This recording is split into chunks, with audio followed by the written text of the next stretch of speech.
Hello, welcome everybody. This is Gretchen Jordan, a Live Association Manager, and I'm happy to present today our wonderful speaker, Carmeet Bullman, who's Executive Director from the Minnesota Association for Volunteer Administration. She is also a board member for Alive and is very interested in the health and supporting of our.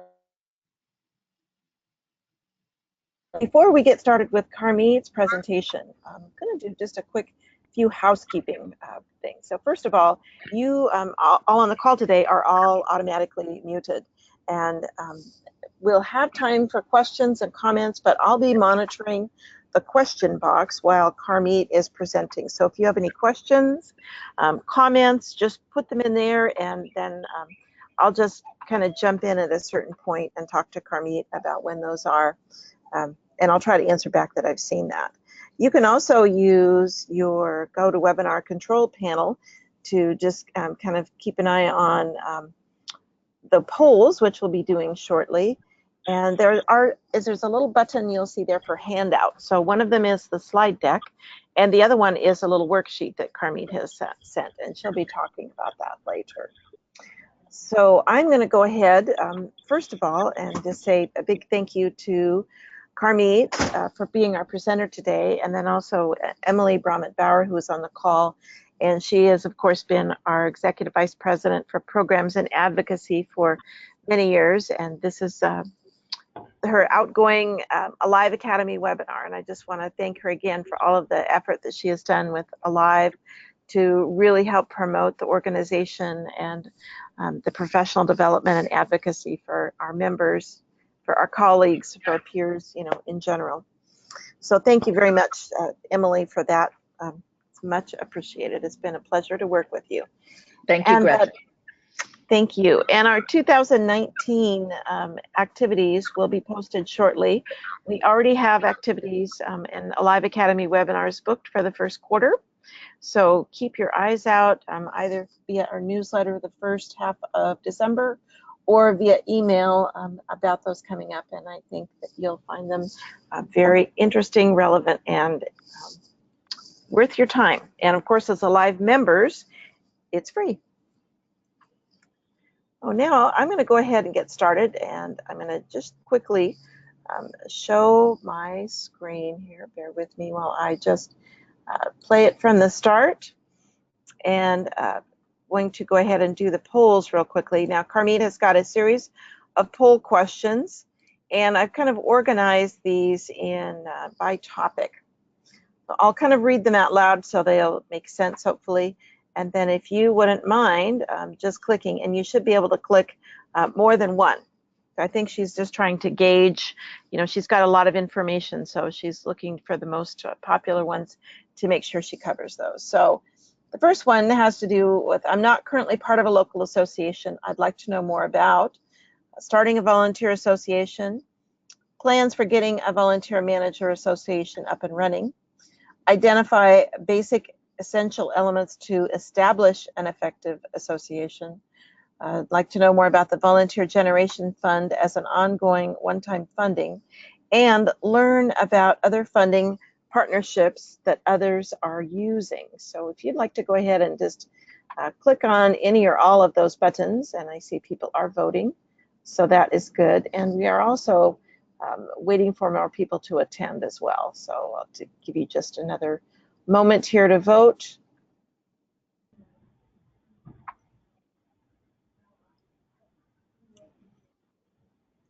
We're getting some great feedback here, and I'm going to give you just a few more moments.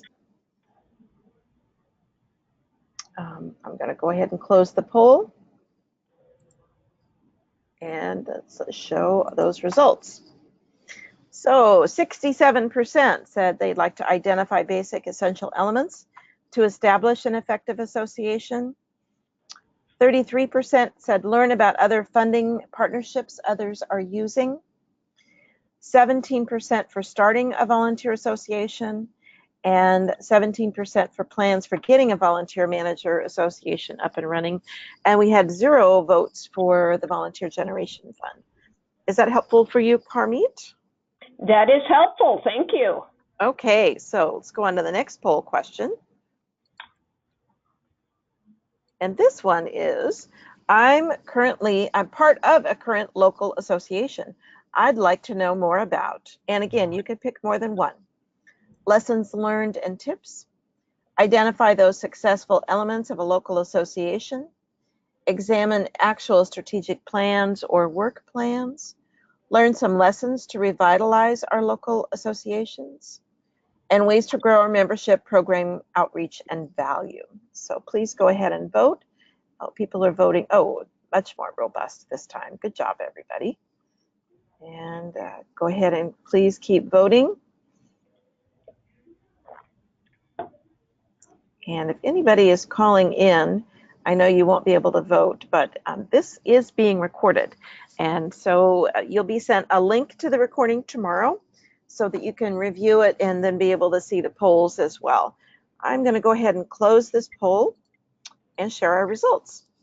So 86% said identify those successful elements of a local association, and 86% ways to grow our membership, programming, outreach, and value. 57% for examine actual strategic plans or work plans.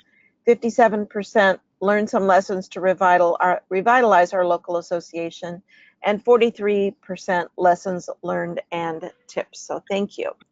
One more poll question, and then Carmit will get started on her presentation. So this last one is for everyone, and I'd like to know more about the good work that MAVA is doing, gaining insight to volunteer programs and how they can positively affect my organization, create new possibilities to support volunteer engagement worldwide, and better understand where our profession is going and increase conversations and involvement. And the word block that I had to put in these poll questions were much shorter, so I apologize for having to abbreviate, but that's why I read it out loud so it would make sense. So go ahead and finish voting. Everybody's doing great. And I'll keep this open for just another moment or two, and then we will get started. Wonderful. Okay, I'm going to close the poll and I'm going to share the results. So poll results, 50%, better understand where our profession is going and increase that conversation and involvement. 38% gain insight to volunteer programs and how they can positively affect my organization. 13% the good work that MAVA is doing, and 0 for the creating new possibilities to support volunteer engagement worldwide. So I'm going to hide those results. Thank you everybody for participating in the polls. And I'm also going to turn over the reins to Carmit. Well, watch Carmit, you're going to see that come through in just a moment. And as soon as you say okay, we should be able to see your screen and I will tell you. And I'll be monitoring the questions. So if you have a question or comment, go ahead and type that in there and I'll relay that along. And did you get that little notification, Carmit? Yeah, do you see my screen? It looks like I do. Okay, it should be the first page, the first slide. So hopefully everybody can see that. Are we ready? It says we're viewing your screen. Okay, cool. Yep. All right, well, hello everyone, and thank you, Gretchen. As Gretchen said earlier, I am the Executive Director for the Minnesota Association for Volunteer Administration, and I am hearing that people are really interested in successful elements of a local association as well as ways to grow membership, and that another interest is also better understanding where the profession is going. And I will be upfront in saying that I think one of the best ways to strengthen where the profession is going is to build and strengthen effective associations for volunteer administration. These have been kind of hard years for associations for volunteer administration. And the hope is that that is changing, especially now with the development of the National Alliance for Volunteer Engagement, which I will talk about throughout and at the end, and with stronger partnerships between organizations like Alive and MAVA, Points of Light, Energize. The profession is really poised for great growth. And our connections, not only in the United States, but also worldwide, really put us in what I believe is a unique situation. And there needs to be support locally for volunteer engagement professionals, as well as nationally and internationally. So I'm here to tell you some successes, some lessons learned on how you can build an effective Association for Volunteer Administration. So hopefully the next slide is up and you can see it. The very first thing, and by the way, as I'm going through these slides, my hope is that you have printed out the action plan. So there is a handout there that has an action plan, and it puts the presentation that I'm giving into 5 different sections. And the first section that I'm on right now is getting started. And the action plan is called the 5 components of an effective network or association. So number 1, under getting started, is making sure you have the right people who are champions for building or strengthening a effective association for volunteer administration. So who are the right people? Clearly, you want to have practitioners. You want to have volunteer engagement leaders. You want to have volunteers, community leaders served by volunteers.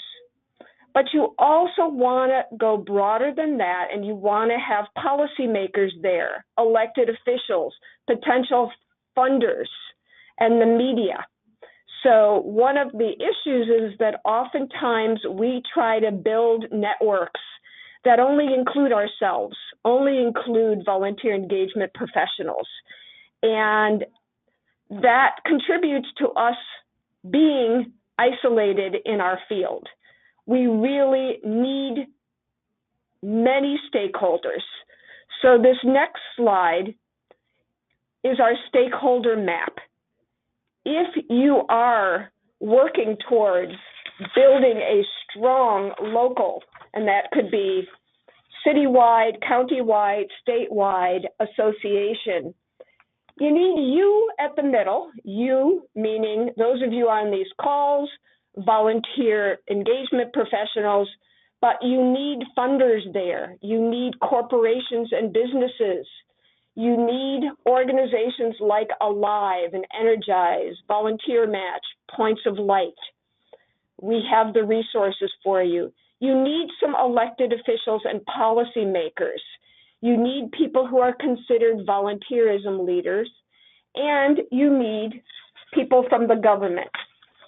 So if we try to establish a network just with us, it's going to be much harder to get funding, to make policy, to really elevate our profession and our field. So the first question is going to be, and look at your work plan, who is at the table with you discussing how to build an effective network? Do you have all of these different kinds of stakeholders, or do you pretty much just have some volunteer engagement professionals from a few different kinds of nonprofits or government entities? So this handout is actually meant to be an action plan. So give yourself a grade. Are you doing this well? Do you have a really nice wide variety of people at the table working on building an effective association? Have you made some action? Do you need help? Or do you really need to do a lot of work? This is a high priority action item. And that's really going to be your first plan is to get the right people there. So that's extremely important. The next thing is, luckily, there are existing resources. Alive is working on a handbook to assist DOVIAs, which are Directors of Volunteers and Agencies, to build their associations. MAVA has also done quite a bit of work in this area. In fact, we have a somewhat outdated how to build an association or network book. And I have also, serving on the Alive board, told Alive that I'm very happy to do some consulting because MAVA has really grown in its 17 years, and to share some of the resources that have made us successful. So lean on Alive and MAVA. There's also great resources at Energize and Volunteer Pro, Points of Light, Volunteer Match, and then clearly those who have gone on to get their certificate in volunteer administration are really folks that are very knowledgeable leaders in the field. So your next point on your action plan in terms of getting started is, have you reached out to these different resources? Did you know that all these resources exist? Are you on mailing lists? Are you making sure that you are connected with all of these resources? So that would be step 2 in getting started. And then step 3, once you've got the right people there and you're using your resources, have you developed a clear mission statement? What are you trying to build, or what are you trying to make more effective? What is your mission, which means what is the purpose? Why do you want to build an effective association or a network? What's the purpose? And what is your vision? Where do you want to be in 5 years? And then do you have a strategic plan that's going to get you there? So before you do anything else, you need to have a mission statement, an idea of your vision, and a clearly written strategic plan. Where are you going? What are you going to do first? So the good news is, in terms of preparing a strategic plan and mission and vision, this action plan can be your map to get you there. So don't fret in terms of, oh, we haven't done a strategic plan, how are we going to get there? Clearly, this map can be used to help build a strategic plan and help you design your mission. If you are still feeling stuck, you're welcome to go on the website of any of the state associations for volunteer administration. And there are also local associations for volunteer administration. So while we're called MAVA, there's PAVA, there's RAVA, there's all sorts of associations. So take a peek and see what other people are putting together as their mission, vision, and strategic plan. Or reach out to Alive or MAVA to ask for assistance. So one of the things that made MAVA stand out and made us successful fairly early on is that we applied for funding. So it's great to have a robust cadre of volunteers.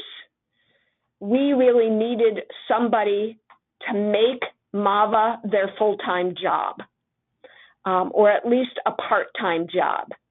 And so what we did very early on is apply to a local foundation and talk about the capacity building that an association for volunteer administration does for nonprofits and government entities. And we put together a case statement. Why would you fund an organization like this? Our case statement has really changed over 17 years. If you'd like to take a look at it, I'm going to give you my email at the end. I'm happy to send you MAVA's case statement, but you need to know what you're asking for funding for. Why is your association essential? And what are you going to do with that funding? So in the beginning, MAVA created one position, and that was program manager. And that person's job was to make sure that we put effective programming on for volunteer engagement professionals across the state, and that people had access to really good education. And nobody had ever done that before in this state. And so a local funder was willing to fund us. Everything is about relationships.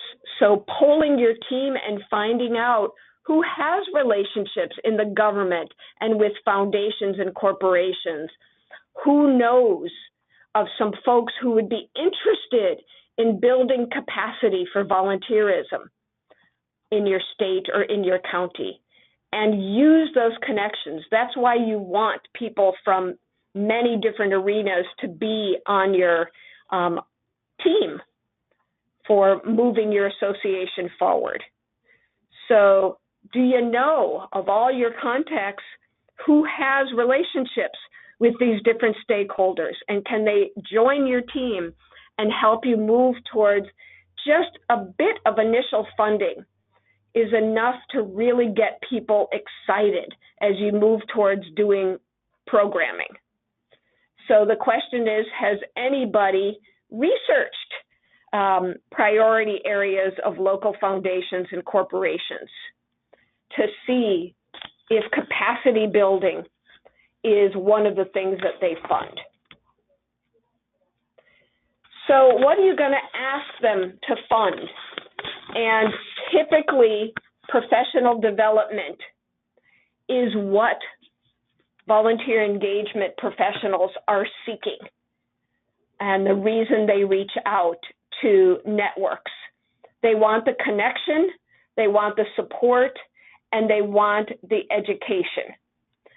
So find out by doing a poll, what are the critical issues that folks want training on? And then, if you don't have ready-built training, know that Energize has many, many training topics. Volunteer Match has many training topics. Alive does. MAVA does. Don't reinvent the wheel. Some of the training topics are available for members to play back to other members. Volunteer Match has webinars that are free for anyone. So providing professional development might in the beginning simply require somebody to coordinate the playing of a video or a webinar with some discussion questions and somebody to do the marketing and the registration. Not as daunting as it might be if you also had to find the trainer and develop the curriculum and maybe pay a trainer. So find out what folks want to be trained about, and then see if somebody's got a recorded training for you. If that doesn't work, who are the professional development partners who can work with you to deliver effective training? So we partner with the Council for Nonprofits. We partner with another organization that's a management assistance program for nonprofits. We do a lot of work with United Way. There are a couple volunteer centers in Minnesota that do some training. So make sure that we connect with other organizations that may have some training topics, and some of your members, volunteer engagement professionals, may have trainings that they want to do for their peers, because many volunteer engagement professionals do training as part of their job for their nonprofit. So that is an area that might get you started. I want to take a break here just to see if there are any questions. And if you can unmute everybody, if that's a possibility, Gretchen, or is chatting on the chat feature, either way. Carmit, we've got a small group. I'm going to go ahead and try to unmute everybody. If you'd like to ask a question, go ahead.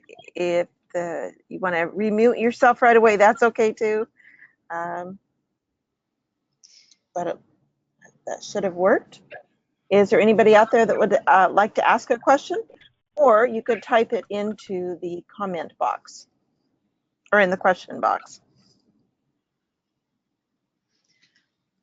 So this is Emily. Can you hear me? Yeah, I hear you, Emily. Great. So my question may be even more basic than it's going back to the getting started. And my question is, how do you determine whether or not there is enough, even cross-sectional, as you were talking about before on your stakeholder map, even a cross-sectional interest in having an ongoing professional local association or network? Just as an example, I'm from the Bay Area, where lives Volunteer Match, and and a strong volunteer center, and then it's all spread out, and so but just in San Francisco itself, I'm not sure if we're trying to determine whether or not there is enough interest because we already have so many resources. How do you determine? So I think the first thing you would do is poll volunteer engagement professionals at various organizations.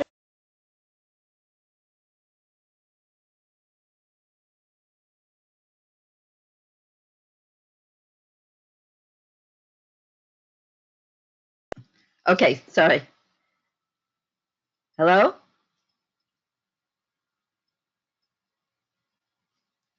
Carmit, are you there? I am here. Can you hear me, Emily and Gretchen? Yes, sorry about that. Yeah, go there's ahead. You talked about a poll. Yes, okay, good. You heard that part. So surveying volunteer engagement professionals in the area. And if you don't know where to get started, go to a local council for nonprofits, because they typically have a list of who all the nonprofits are in your area. And I have done mailings to all of the nonprofits to say, please tell me who your volunteer engagement professional is. And then I have gotten a list of who they are and polled them. Do you find a need for a local association that provides professional development, networking, policy, advocacy? Is there anything else you would want a new association to do? So it's possible there isn't a need. And the very first thing is to make sure that there is a need. And polling and surveying is the only way I know, other than, word of mouth, having a bunch of people hang out together.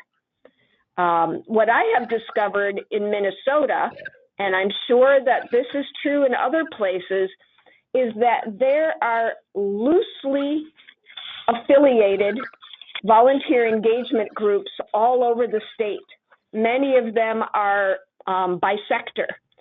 So I've been at MAVA almost 4 years, and I just found out maybe 6 months ago that there's a group of volunteer administrators from schools.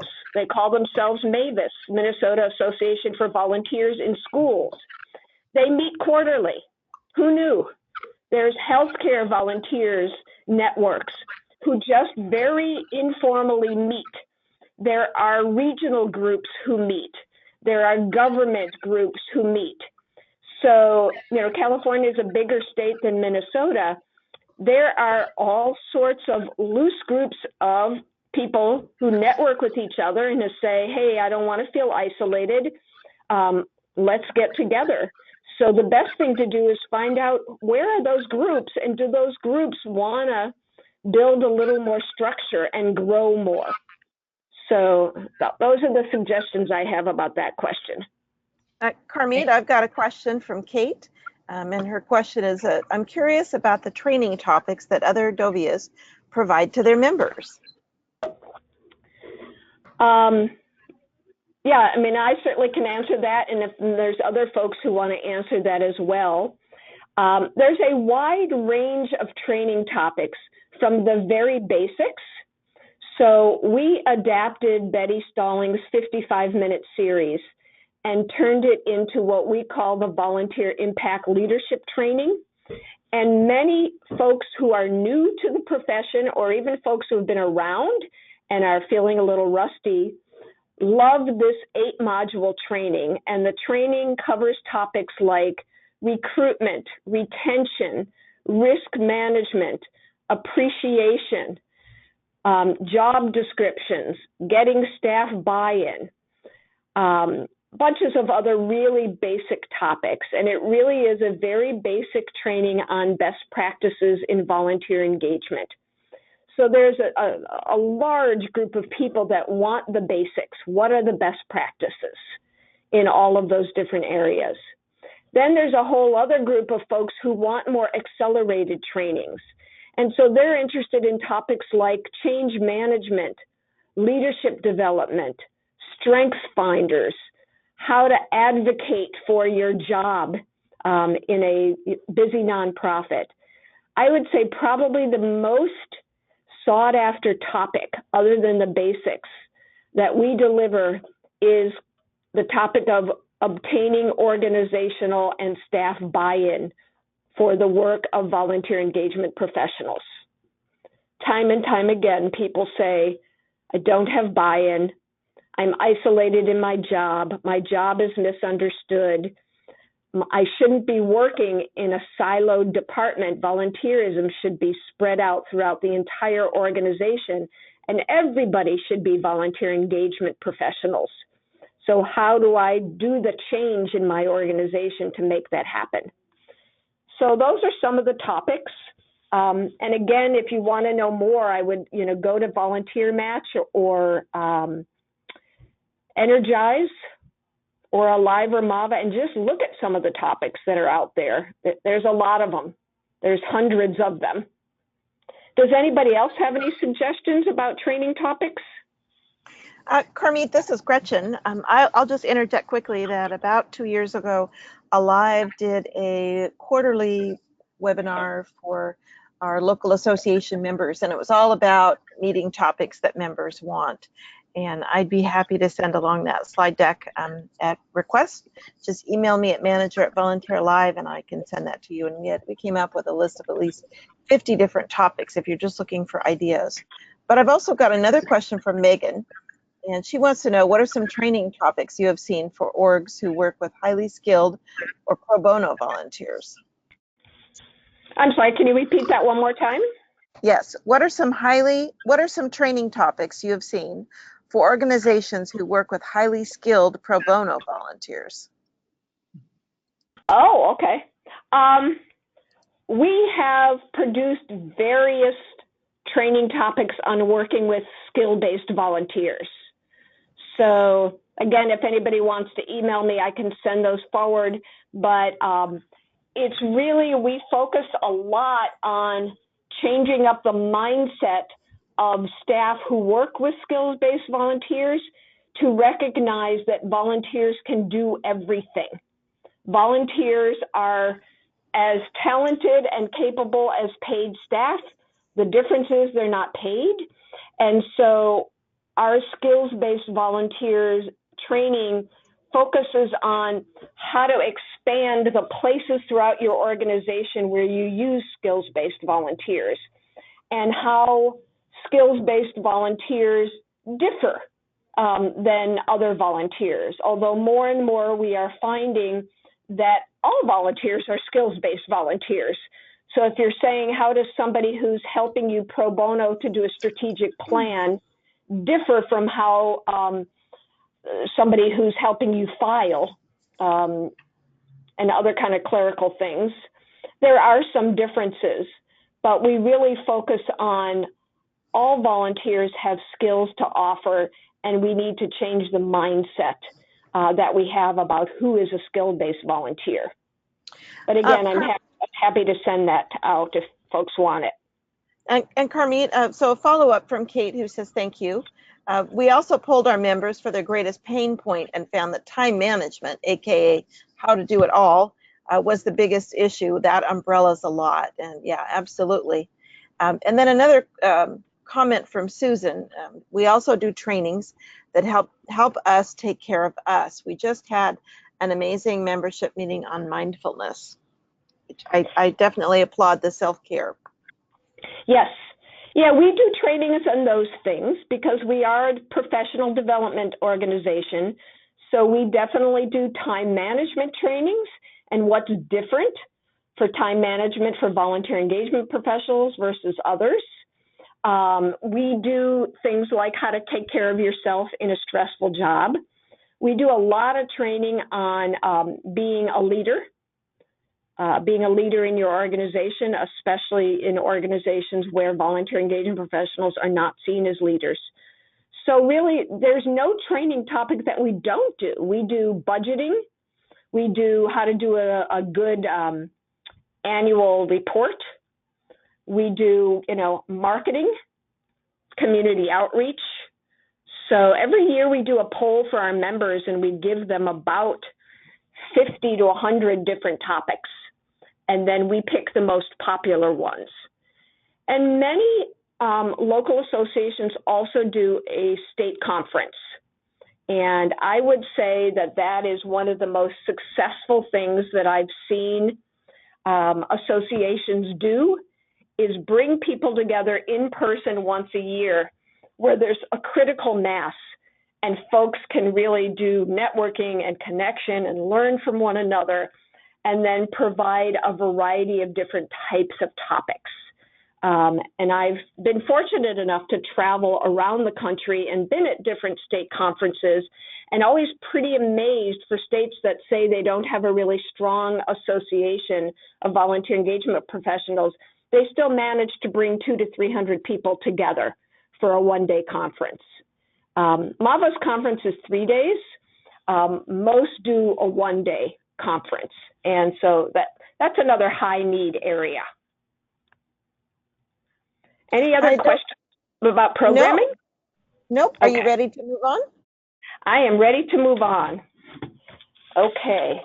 So, and if you think of other questions around programming or getting started or obtaining funding, please do not hesitate to raise your hand or chat in the chat box. So another really important function for associations for volunteer administration is public policy. So once upon a time, in many states, there were offices of volunteerism and service, actually at the state level. Most states now have commissions, service commissions. In Minnesota, ours is called Serve Minnesota. In other places, Serve Ohio. But they're America's service commissions. There's quite a few service commissions. And states are different as to whether the service commission really gets involved in volunteerism or doesn't. So, for example, in Minnesota, Serve Minnesota does not get involved in volunteerism. They're much more focused on AmeriCorps, Reading Corps, and Senior Corps. So we have put together legislation asking the state to fund a grant administration program that would put some funding into nonprofits and government entities throughout the state so that they can build stronger capacity around volunteerism. The bill was at the last biennium, the legislative session, and there was some movement, but not enough because there was a financial tag. We asked for $900,000. And at that point, our House and Senate were both controlled by Republicans, and they weren't wanting to spend money on anything. This year, our House is now controlled by Democrats, so we are feeling more confident that at least in the House, we'll get some momentum on our bill. And again, we're going to ask for just shy of $1 million and then farm that money out, particularly in remote areas, so rural areas and organizations that serve typically underserved populations, and smaller organizations that really don't have the funding to build infrastructure, with the first thing being hiring a full-time volunteer engagement professional. So we will keep you posted on what happens with that bill, but it's really important for local associations to think beyond professional development and to think about, if we're trying to elevate the profession and make sure that volunteerism is seen for the important change work that it does, we need to involve our elected officials. We need to make policy around volunteerism. Sometimes there are other policy issues around background checks or licensing or confidentiality, but there's not that much in terms of law or legislation around volunteerism. However, there's a need for funding, and generally speaking, the legislature is the place to go. We placed our bill in the Jobs and Economic Growth Committee, basically saying that volunteers build economic growth. They are the capacity builders that help communities to be stronger and more effective. And nobody's tried to kick our bill out of the Jobs and Economic Growth Committee, but I would say definitely put in your plan. It may not be anything you do now. Do we have legislation that really promotes the field and the work that we're doing? And if not, could that be part of our mission and ultimately something that we do either now or in the future? I also am a pretty strong proponent of us working together nationally to come up with some federal legislation. And my hope is that the National Alliance will do that. We'll work on that. So that's public policy. It's been a big piece, and we have gotten some funding to be able to do public policy work. So that's another reason why you want your association to be varied. You don't want it to just be about professional development, because there are funders who are interested in social change, and public policy is a really great way to do that. The other piece, and this is probably the reason that MAVA has been most successful under its 17 years in existence, and that is we have formed a capacity building component of our organization. So we are definitely there to support volunteer engagement professionals. We are a professional association for volunteer engagement professionals, but we are also a capacity building organization for nonprofits and government entities. So we focus half on the professionals themselves and the other half on the organizations that they work for. So we have a service enterprise hub between MAVA and Hands On Twin Cities. Hands On Twin Cities is the local affiliate for Points of Light. And we get funding through the Volunteer Generation Fund. And our local commission, Serve Minnesota, is our partner. They bring in the funds for us, and we do the actual service enterprise training and consulting and certifying. And we've certified over 50 organizations. I know that service enterprise is big in California, and that there are hubs growing all over the all over the country. But organizations are interested in becoming certified. They like the idea of their staff person being certified and attending a certification program geared towards best practices for volunteer engagement professionals. but they really like the idea of the entire organization being certified, particularly hospitals and schools and cities, but a wide range of nonprofits have turned to MAVA to get certified as a service enterprise. So that is definitely something you also want to have in your action plan. So I'm sorry, I forgot to advance the slide. So service enterprise is one area. The other is applying to be a VISTA program hub. So this would be applying to the Corporation for National and Community Service and actually being the organization that places VISTAs in nonprofits to help the nonprofits build capacity. So our program involves 10 VISTAs. There are some programs out there that you can place as many as 30 VISTAs. But the work of these VISTAs has been nothing short of amazing. And we do have a program manager for our VISTA program. But the good news is it does not take a full-time person. We also are fortunate to get a VISTA leader. So between the VISTA leader and the program manager, the VISTA program is very well supported. So that's another capacity building program that you may want to look into. And then finally, you may want to look into forming a group of folks who can provide program assessment, consultation, and assistance to organizations. We get so many calls from organizations that say, we want to use volunteers more, we just don't know how to do it. We don't even know where to begin. And the thing is, they are willing to pay to make that happen, and they will pay your association. It's not big bucks. You know, we typically charge about $150 and sometimes an hour, and sometimes they say we can't afford that. And so they give us $200 or $500, and we help them figure out what their plan is. We help them assess and provide training. And so there is a lot of need for that out there, and it's a revenue building way for your organization should you get to the point where you want to expand beyond professional development. So those are the kinds of capacity building programs that we have.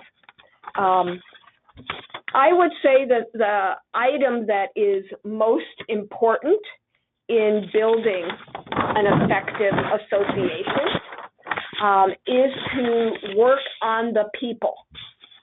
Who are the people that are going to put this together? And many of your people are going to be overworked. They're busy enough in their own job.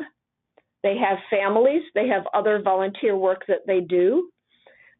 But in the case of the Dovias that have been the most successful, it's all about what in Kotter terms of change management is about finding your guiding coalition, finding the right people who are the burning souls that want to see volunteerism and volunteer engagement professionals elevated for the very important work that it is. And so finding those right people. So let me tell you about the National Alliance, because that's comprised of some really great people who can provide direction, and maybe some of them are even in the state that you come from. So the National Alliance is a group of volunteer engagement professionals and others who are champions for volunteerism, who have come together as a result of a national summit that was done in 2019. And at that summit, it was determined that there's a lot of work to be done in 4 specific areas. One is around research. There's research out there. Nobody's coordinating it. Nobody's making sure that it is practical research and utilized well by volunteer engagement professionals. So that was one group where there was clearly a need. Another was a need for a hub to be the communicator of all things volunteer engagement.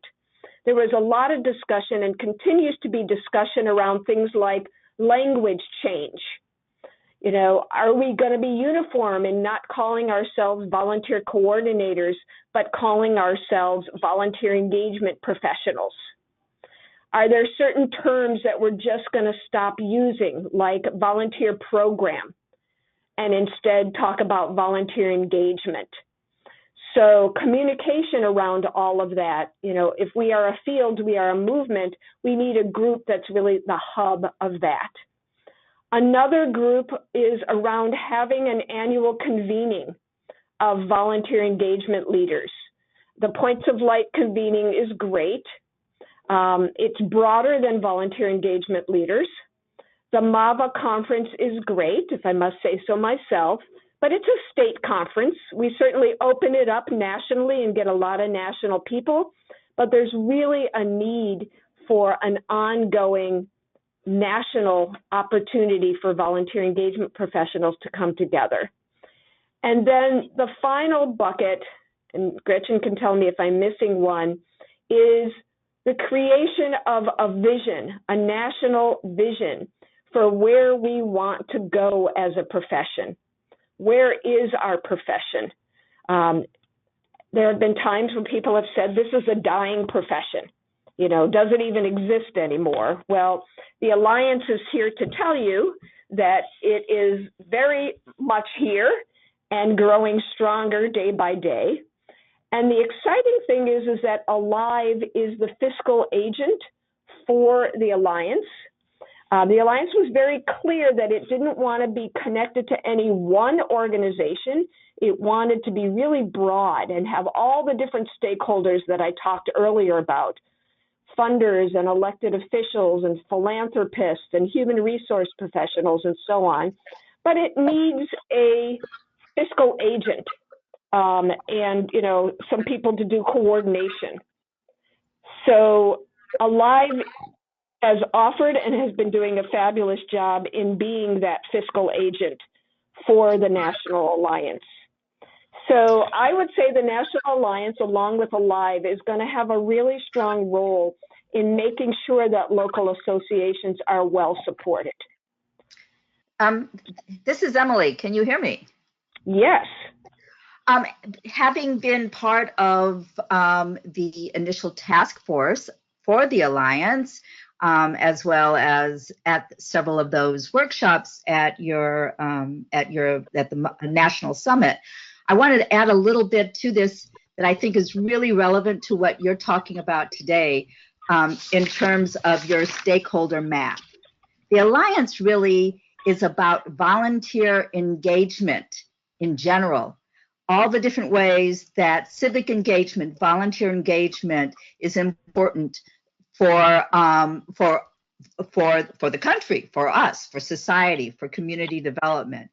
And the importance of having, as I thank you for putting that stakeholder map up, the importance of the Alliance is that we are aiming to bring in all of these different people that you're showing in the stakeholder map: government, funders, especially funders, corporations, social action organizations, different that don't even call their people volunteers, but they are really volunteers, policymakers, all of these people together where that are going to be looking at the bigger picture of volunteer engagement.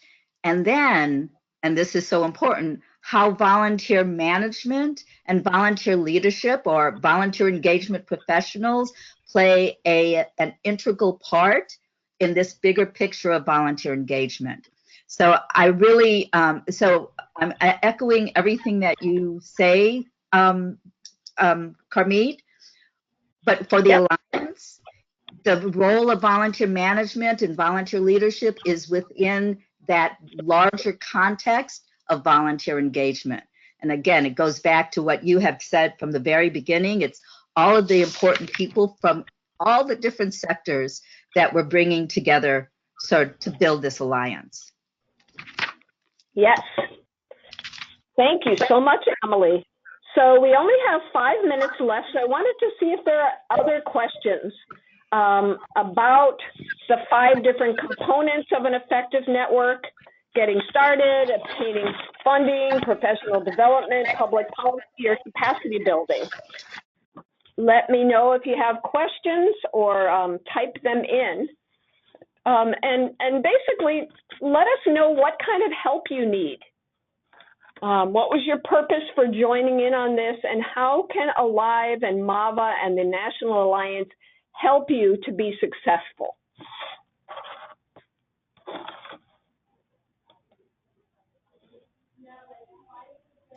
Carmit, it's Gretchen. I don't see any questions coming in on the chat box. And how about did you unmute everybody? No, but I can.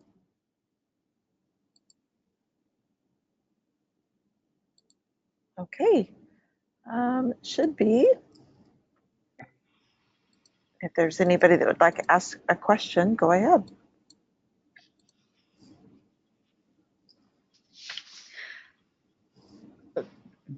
This is Emily again. I have another question, Carmit, about starting an organization. In your experience, is it more effective to start a very local group, or have you had the experience of having regional groups, sort of like what MAVA is, start from scratch?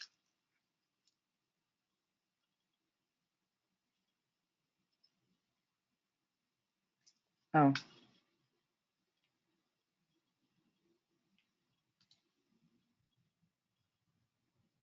Were you able to hear that? No, not at all. Okay, so I think in terms of overall impact, having a statewide association is important. I think that people are quite capable of coming together locally and supporting each other, having lunch together, having coffee together. I think the visibility of a statewide, or at least a county-wide organization is really something to pay attention to. And not just to say that bigger is better, but if you are statewide, you're in a better position to get funding, to get policymakers to pay attention, and there's just a larger workforce. So, and part of the function of a larger statewide association is it brings all those small informal associations under one umbrella. So what everybody is doing is just more well coordinated. So I'm a fan of a statewide, but then again, I run a statewide association, so I'm biased. Okay, no, that helps. Thank you. Any other questions or concerns from other listeners? Carmit, I don't see anything except Kate says thank you for the big picture. And certainly I would encourage folks to stay tuned, because we'll have more information about the work that Alive is doing to support our local association members, including the handbook, some one-on-one mentoring, and we'll be continuing our quarterly networking calls. We just did one earlier this month about social media. And it was a great call and wonderful to connect with colleagues from, golly, all over the United States. So that's been very helpful as well. So we'll be getting you more information on that. So do watch your inbox. And I put up my email address again. If you are interested in having me send you anything that I mentioned during this talk, there's my email address right there. Please feel free to reach out, and I'd be happy to send it to you. Thank you, Carmit, very much. This has really been a very, very, very important and great webinar. Really appreciate it. You're welcome. Thank you for asking me to do it. And I'm happy to continue to be of service to folks building their own associations. Thank you so much, Carmit. And just want to wish everybody a happy holiday season that we're heading into. And this is our last Alive Academy for this year, but watch your inbox and newsletter for announcements about the ones coming up for January, February, and March. They're all set, and you'll be hearing more about those shortly. If you are interested in presenting to your peers, don't be afraid to connect with our new Vice President of Programs and Advocacy, Michelle Reamer.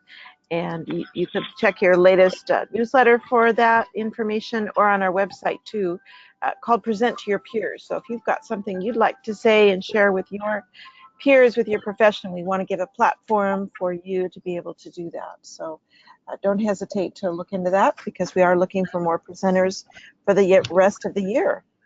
And with that, let's see. I just see everyone says thank you, Cynthia, from Cynthia, and Kayla says thank you, and she loves the action plan from Kayla. And again, I want to give my warmest regards and thanks to Carmit as well for sharing her expertise, and we're very appreciative of the work that MAVA does. All right. Just wish everyone a great rest of your week. I'll hope the rest of your day is short, and if it's not your Friday, may your Friday come soon. All right. Thank you, Gretchen. Thank you. Thank you. Thank you, Gretchen. Thanks for Bye. coming today, and thanks everybody for the work that you do. Yes. Thank you. Bye-bye. Bye.